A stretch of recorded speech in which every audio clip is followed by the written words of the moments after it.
பயங்கரம் திரைப்படம் நடுவுலயே நின்றுடுச்சு, அடுத்த கட்டத்துக்கு போக மாட்டேங்குது, ஒரு பிரச்சனையில இருக்குன்னு நீங்க சொன்னதுலேருந்து அதுக்கப்புறம் சோசியல் மீடியால பல பேர் இதை பத்தி உட்காந்து பேச ஆரம்பிச்சிட்டாங்க. உங்ககிட்டே கேட்கலாம், என்னென்ன நடக்குது? இல்லை, படம் நின்றுடுச்சுன்னு நாங்கள் சொல்லலை, படப்பிடிப்பு நின்றுடுச்சுன்னு சொல்லுவோம். அதாவது இப்போ இதை எப்படி புரிஞ்சுக்கிட்டாங்கன்னா, அந்த படத்தையே ட்ராப் பண்ணிட்டாங்க. அது இல்லை. என்ன காரணம்னா, இப்போ ஐசரி கணேஷ் எடுத்த படங்கள் தொடர் தோல்வி. இப்போ அவங்களுக்கு வந்து ஒரு பெரிய அளவு பணப்புழக்கம் இல்லாமல் போகும்பொழுது இவங்க கொஞ்சம் லாவிஸ்டாக அந்த படத்தை எடுத்துக்கிட்டு இருந்தாங்க. அப்போ அங்கே ரெஸ்ட்ரிக்ஷன் வருது ஆட்டோமேட்டிக்காகவே. இதை குறைங்க அதை குறைங்கன்னு வருது. இப்போ நார்த் இந்தியன் அந்த ஹிந்தி படங்களில் அது கொஞ்சம் கிளாமர் இருக்குது. அவங்களுக்கு வந்து அது அவங்களுடைய கலாச்சாரம். படங்கள் தமிழ் படங்களில் புடவை இழுத்து போத்திட்டு வரணும் அப்படின்லாம் நம்ம நினைப்போம். பட் அங்கே வந்து ரொம்ப ஃப்ரீக்வெண்ட்டாக இருப்பாங்க.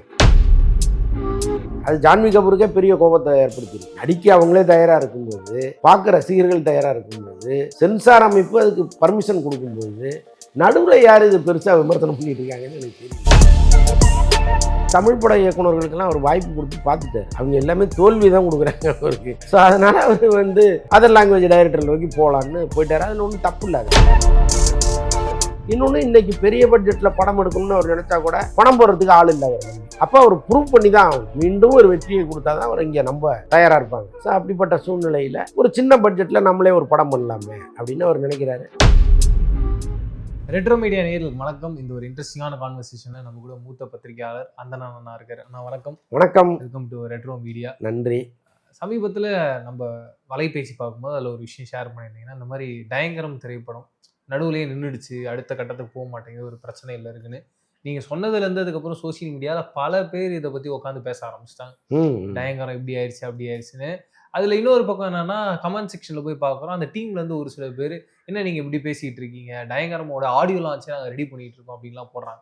எனக்கு கன்ஃபியூஷன் ஆகிடுச்சு, எது உண்மை இல்லை அதுக்கப்புறம் மாறிடுச்சா என்னன்றது தெரியலையே. உங்ககிட்டே கேட்கலாம், என்னென்ன நடக்குது? இல்லை, படம் நின்றுடுச்சுன்னு நாங்கள் சொல்லலை. ஓகேண்ணா. நீங்கள் அந்த படப்பிடிப்பு நின்றுடுச்சுன்னு சொல்லுங்க. அதாவது இப்போ இதை எப்படி புரிஞ்சுக்கிட்டாங்கன்னா, அந்த படத்தையே ட்ராப் பண்ணிட்டாங்க அந்த மாதிரி தான் அப்படின்னு புரிஞ்சுக்கிட்டாங்க. அது இல்லை. என்ன காரணம்னா, இப்போ ஐசரி கணேஷ் எடுத்த படங்கள் தொடர் தோல்வி.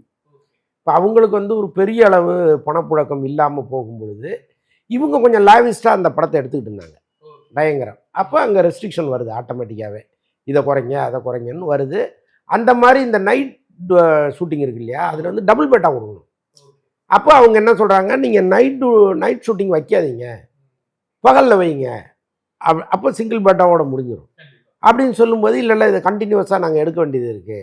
இப்போ எப்போவுமே அது முதலாளி காதுக்கு போகிறத விட அங்கே இருக்கிற இபி இருக்கார்ல, எக்ஸிக்யூட்டிவ் ப்ரொடியூசர் அல்லது ப்ரொடக்ஷன் மேனேஜர், இவங்க முடிவெடுப்பாங்க. அவங்க வந்து இன்னைக்கு படப்பிடிப்பு செலவு இவ்வளோ தான் இருக்கணும்னு அவங்க ஃபிக்ஸ் பண்ணி வச்சுருப்பாங்க. அதை தாண்டும் போது அவங்க அதிகாரத்தை செலுத்துவாங்கல்ல. ஸோ அந்த மாதிரி நடந்தது தான் அது.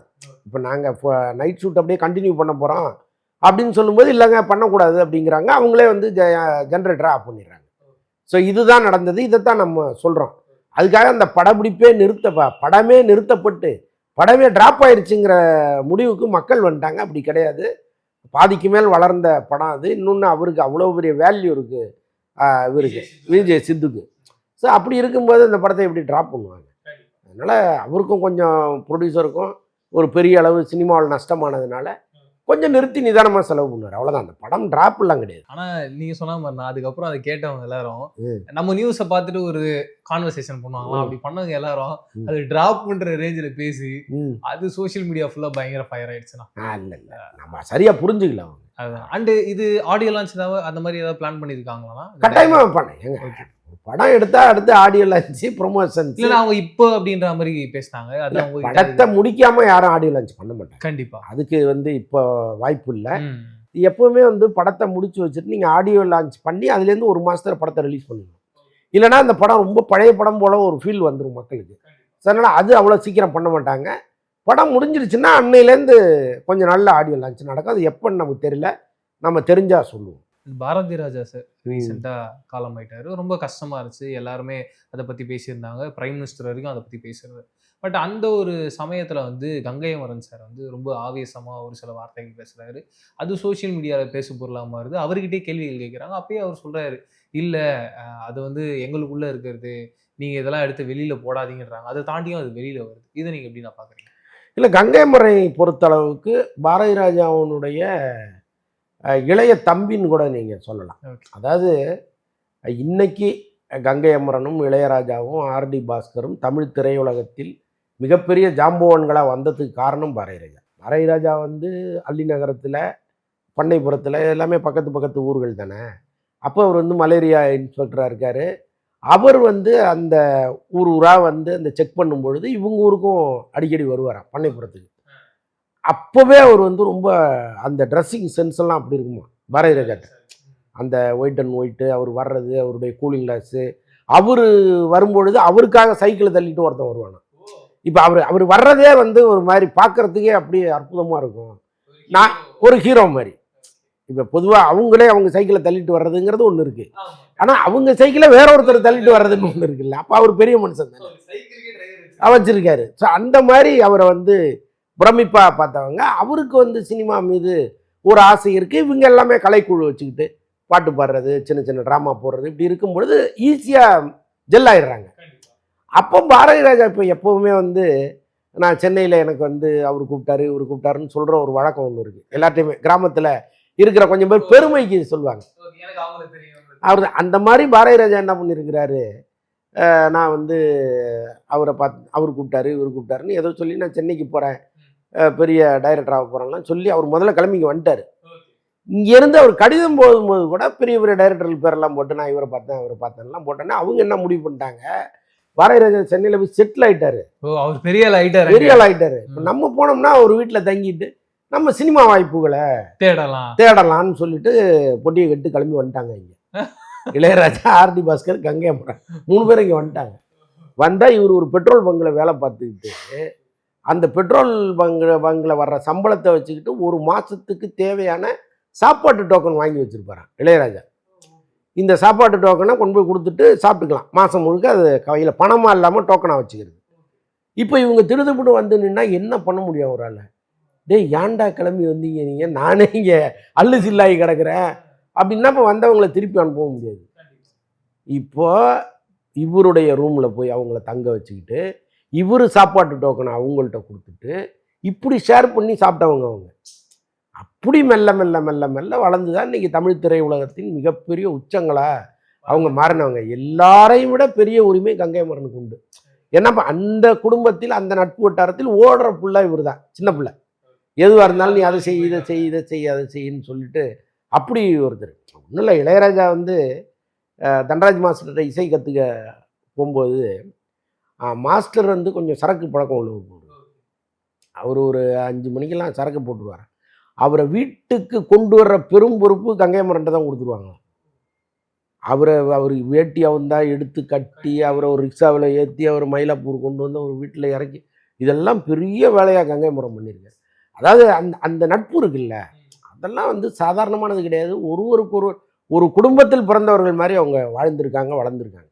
ஸோ அவர் அன்னைக்கு கோபப்பட்டதுங்கிறது வந்து ஆத்மார்த்தமான கோபம். அது அதை இங்கே வெளியில் இருக்கிறவங்க இது எதுக்கு இவர் கோபப்பட்டார் அப்படின்லாம் பேசுகிறது வந்து அந்த குடும்பத்தை பற்றியும் கங்கை அமரனுக்கும் பாரதி ராஜாவுக்குமான உறவை பற்றி தெரியாதவர்கள் பேசுகிறது. வெடி திரைப்படம் ரீசெண்டாக ரிலீஸ் ஆயிருந்தது. அதில் ஜான்வி கபூரை காட்டின விதம் யாருக்குமே பெரிய அளவில் பிடிக்கல. ஏன் இவ்வளோ கிளாமராக இருக்காங்க? ஏன்னா அந்த ஊர்லேயே அவங்க மட்டும் தான் பயங்கர கிளாமராக இருந்தாங்க அந்த படத்தை பொறுத்த வரைக்கும். அது ரொம்ப தப்பாக இருந்ததுன்ற ஒரு ரிப்போர்ட் தொடர்ந்து அந்த படம் ரிலீஸ் ஆனது வந்து இருந்தது. ஒரு கட்டத்துக்கு மேலே அந்த டைரக்டரே போட்டுறாரு, நான் வந்து மன்னிப்பு தெரிவிச்சுக்கிறேன், இதுக்கப்புறம் அதை வேண்டாம். ஏன் தொடர்ந்து நார்த் இந்தியன் ஹீரோயின்ஸ் உள்ளே வரும்போது மட்டும் இந்த அளவுக்கு கிளாமர் அப்படின்றது படத்தில் வருதுனா? இல்லைங்க, பொதுவாகவே இப்போ நார்த் இந்தியன் அந்த ஹிந்தி படங்களில் அது கொஞ்சம் கிளாமர் கொஞ்சம் ஓவராக இருக்கும். கண்டிப்பாக அது அவங்களுக்கு வந்து அது அவங்களுடைய கலாச்சாரம். ஓகே, நம்ம படங்கள் தமிழ் படங்களில் புடவை இழுத்து போத்திட்டு வரணும் அப்படின்லாம் நம்ம நினைப்போம். பட் அங்கே வந்து ரொம்ப ஃப்ரீக்வெண்ட்டாக இருப்பாங்க. ஸோ அதனுடைய வெளிப்பாடு தான். இப்போ அவங்க வழியாக வந்தவங்க அப்படி தான் இருப்பாங்க, அப்படி தான் நடிப்பாங்க. பட் இந்த படத்துக்கு ஒரு கமர்ஷியல் படங்கும் பொழுது அது தேவைப்படவும் செய்யுது. கண்டிப்பாக. ஸோ அதனால் வந்து அவங்க பண்ணுறாங்களே தவிர விமர்சனங்கள் பெருசாக வரும் பொழுது அதை வந்து மதிக்கணுமேங்கிறதுக்காக படத்தில் இருக்கிற சில காட்சிகளை அவங்க வெட்டுறாங்க. அவங்க சம்மந்தப்பட்ட காட்சிகள் எல்லாம் நீக்கிறாங்க. அது ஜான்வி கபூருக்கே பெரிய கோபத்தை ஏற்படுத்தியிருக்கு. ஆமாம், அவங்க ரொம்ப ஃபீல் ஆகிருக்காங்க, எதுக்கு இதெல்லாம் கட் பண்ணீங்க அப்படின்ட்டு. நடிக்க அவங்களே தயாராக இருக்கும்போது, பார்க்க ரசிகர்கள் தயாராக இருக்கும்போது, சென்சார் அமைப்பு அதுக்கு பர்மிஷன் கொடுக்கும்போது நடுவில் யார் இது பெருசாக விமர்சனம் பண்ணிட்டு இருக்காங்கன்னு எனக்கு தெரியல. இல்லையா? அதை விரும்புகிறவங்க வந்து பார்க்க போகிறாங்க, விரும்பாதவங்க எந்திரிச்சு சோசியல் மீடியாவில் போட்டு அவர் போட்டு சம்மடி அடிச்சிட்டாங்களா? அவர் முடியாமல் இந்த ஒரு போஸ்ட்டை போட்டார். இல்லை அது ஒன்றும் தவறு இல்லைங்க. கிராமத்தில் அது எப்படி ஒரு பெண் இருப்பா ம். அப்படின்லாம் கேள்வி கேட்க முடியாது. சினிமா தானே இது. கண்டிப்பா என்ன வேணா நடக்கலாம். சினிமாவில் என்ன வேணாலும் ஒருத்தன் 500 பேர் அடிக்கிறான், அதை நம்புறீங்க, கை தட்டுறீங்க. அப்போ ஒரு பொண்ணு கிளாமரா வர்றதை நம்ப மாட்டீங்களா என்ன? அதனால இது வந்து ஏதோ ஒருத்தர் சொல்லணுங்கிறதுக்காக ஒரு கூட்டம் கிளம்பி எல்லா படத்துக்கும் விமர்சனம் பண்ணுவாங்க. இதுக்கெல்லாம் நீங்கள் ரியாக்ட் பண்ணிட்டு இருந்தீங்கன்னா ஒரு படத்தையும் எடுக்க முடியாது. இப்போ ஜான்வி கபூர் என்ன நேத்தா அது மாதிரி நடிக்கிறாங்க. அவங்க நடிக்கிற எல்லா படத்துலேருந்தும் அவ்வளோ கிளாமரா தான் நடிக்கிறாங்க. அது என்ன புதுசாக அவங்க கிளாமரா நடிக்கிறாங்கன்னு ஒன்று கிளப்புறாங்க. அண்ட் சூர்யா அவர்களுடைய 50வது திரைப்படம். இந்த படத்தை வந்து தெலுங்கு டைரக்டர் அனில் ரவிபுடி பண்ண போறாரு அப்படின்ற மாதிரியான ஒரு நியூஸ்.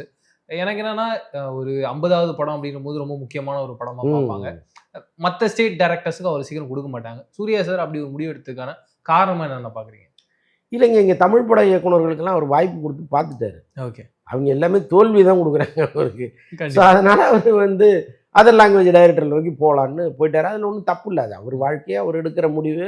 இப்போ கருப்புங்கிற ஒரு படம் வெற்றி படமாக மாறி இருக்கு. இதுக்கப்புறம் அவர் நடிக்கிற 2 படங்களுமே மாற்று மொழி இயக்குனர்கள் தான். 2 பேருமே அங்கே பெரிய சாதனை பண்ணவங்க. இப்போ இந்த அனில் ரவிபுடி படம் நான் பார்த்தது இல்லை, பட் அவர் ரொம்ப பெரிய நான் டைரக்டர். பார்த்திருக்கேனா அந்த மெகாஸ்டார் படம் பார்த்திருக்கேன். கிட்டத்தட்ட விசுவாசம் மாதிரி இருக்கும். ஓஹோ. பயங்கர ஃபன்னா இருக்கும். சூப்பரா பண்ணிருப்பாரு. அதான் அவர் ஒரு நல்ல டைரக்டர், வெற்றி படங்கள்லாம் கொடுத்தவர்னு சொல்கிறாங்க.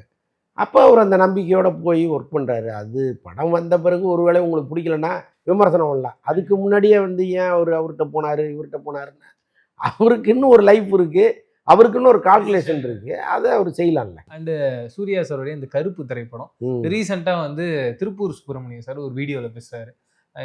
ஆர்ஜே பாலாஜி சார் வந்து படம் ரிலீஸ் ஆகிறதுக்கு முன்னாடி கார் முன்னாடி போய் உட்காந்து அழுகுறாரு. படம் ரிலீஸ் ஆனவனே ஆலே ஜூலியன் கத்துறாரு. ஆனா இந்த படத்துல ஒரு பிரச்சனைன்னு இருக்கும்போது அவர் வந்தாரா? ஒரு நாள் ராத்திரியும் சூர்யா சாரும் அவங்க குடும்பமும் தான் அந்த பிரச்சனையை சமாளிச்சாங்க. அந்த வெற்றிக்கு எல்லாரும் வெற்றி ஆனதுக்கு அப்புறமா அந்த வெற்றி அவங்கள்தான் கொண்டாடுறாங்க. ஆனா அதுக்கு பின்னாடி இவ்வளவு பெரிய வலியும் வேதனையும் இருக்கு. ஒரு படம் ஆரம்பிக்கிறதுக்கு முன்னாடி ஒரு 40 கோடின்றாங்க, ஆனா முடிக்கும் போது ஒரு 80 கோடிக்கு வருது. அதுதான் ப்ரொடியூசர் ஒரு பெரிய பேடுனா மாறி இருக்குன்றத மென்ஷன் பண்றாரு. இப்படி ஒரு சம்பவம் நடந்தது. ஆமாங்க. இப்போ ஆக்சுவலாக வந்து ஒவ்வொரு படமும் ரிலீஸ் ஆகிற நேரம் ஒரு பெரிய பிரசவ வழியாக இருக்கும். அது வந்து ஆடு காண்டாமிருகத்தை பிரசவம் பண்ண மாதிரின்னு சொல்லுவாங்க. அது சொல்லியிருக்காங்க மேடையிலேயே. ஆமாம், அந்த அளவுக்கு ஒரு மோசமான நாளாக தான் அது இருக்கும் தயாரிப்பாளருக்கு. அப்போ என்ன பண்ணுவாங்கன்னா, இந்த திரையுலகத்தின் கூட்டமைப்பை சேர்ந்தவர்கள்லாம் வந்து உட்காந்து ஒவ்வொரு பிரச்சனையை சால்வ் பண்ணி அந்த படத்தை ரிலீஸ் பண்ணுறதுக்கு உதவுவாங்க. டைரக்டரும் அங்கே இருப்பார். ஒருவேளை டைரக்டருக்கு நீங்கள் ஏதாவது பணம் கொடுக்கணும் அப்படின்னா அந்த நேரத்தில் டைரக்டர் விட்டு கொடுப்பாரு. அவரால் ஆன முயற்சியை செய்வார் முடிஞ்ச அளவுக்கு அந்த படம் வெளியில் வரதுக்கு. பட் ஆர்ஜே பாலாஜி அன்னைக்கு அந்த ஏரியாவுக்கே போகலாங்கிற மாதிரி ஒரு தகவலை சொல்கிறாங்க. அதனால தான் திருப்பூர் சுப்பிரமணியம் அதை வெளிப்படையாக சொல்கிறார். உங்கள் படம் தானே, நீங்கள் அதில் கான்ட்ரிபியூட் பண்ணலையே அப்படின்னு சொல்கிறாரு. இன்னொன்று, இந்த படத்தினுடைய பட்ஜெட் அதிகரிக்கிறது தான் இவ்வளோ பெரிய பிரச்சனையும் காரணமாக மாறுது. இப்போ ஒவ்வொரு நடிகருக்கும் இங்கே வந்து ஒரு ஸ்கேல் இருக்குது. இவருக்கு இவ்வளோதான் பிஸ்னஸ்ஸு. ரஜினி படம்னா இவ்வளோ, கமல் படம்னா இவ்வளோ, அஜித் படம்னா இவ்வளோ, விஜய் படம்னா இவ்வளோ, சூர்யா படம் இவ்வளோ அப்படிங்கிற ஒரு கணக்கு இருக்குது. இந்த கணக்கை தாண்டி நீங்கள் படத்துக்கு செலவு பண்ணும்போது அதுதான் வந்து டெபிசிட்டாக மாறி வந்து உட்காரும். அப்போ டைரக்டர் என்ன பண்ணணும்னா அவர் கொடுத்த பட்ஜெட்டுக்குள்ளே படத்தை எடுக்கணும். இந்த படத்தை பொறுத்தளவுக்கு ஆர்ஜே பாலாஜி அப்படி எடுக்கலைங்கிறது தான் இவருடைய குற்றச்சாட்டாக இருக்குது. ஸோ இதெல்லாம் சேர்ந்து தான் பாலாஜி மீது ஒரு பெரிய குற்றச்சாட்டை வைக்கிறாரு. இயக்குநர்களுக்கும் அந்த பொறுப்பு இருக்குது. ஒரு படம் வெளி வருவதில் ஏதாவது சிக்கல் ஏற்பட்டால் தன்னாலான உதவிகளை செய்யணுங்கிறது இயக்குனருடைய பண்பு. அதை அவர் செய்யாமல் போனது எல்லாருக்குமே கோபம் தான். அண்ட் சங்கர் சாரும் ஏஆர் முருகா சாரும் சின்ன பட்ஜெட்ல படம் பண்ண போறாங்க அப்படிங்கிற விஷயம், அப்படி ஒரு நிகழ்வு நடந்துட்டு இருக்குங்களா? நடந்தால் நல்லது.